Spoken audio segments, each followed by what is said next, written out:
لو الام هنا شايفه ان الاب ده مش نافع ومش كويس وكده، الاولاد شايفين ان الاب مش نافع ومش كويس والكلام ده.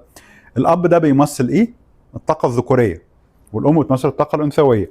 فالاولاد هنا شايفين ان الطاقه الذكوريه عندها مشكله، فاوت اوف لويالتي للطاقه الذكوريه، اوت اوف ولاء للطاقه الذكوريه اللي موجوده في الداينامكس دي، الاولاد هيعملوا ايه؟ هيدوروا على حاجه تريبريزنت الطاقه الذكوريه اللي عشان خاطر زي ما كانوا بيقولوا لامهم دي الطاقه الذكوريه اللي انت بتتكلمي، ده اللي انت شايفاه.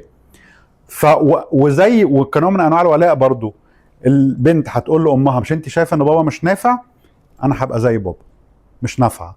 فالادمان، الادمان اول حاجه ليه الادمان وخصوصا ادمان المخدرات فيري هارد كور ماسكلين انرجي، طاقه ليها نيتشر ذكوريه شويه. وكمان الشخص المدمن هو شخص بصفه عامه مش متحمل المسؤوليه، ودايما عايز حد ودايما شايف الناس كلها الوحشه وبيهرب من الواقع وحاجات زي كده، نفس الكلام اللي الام كانت بتقوله على الاب.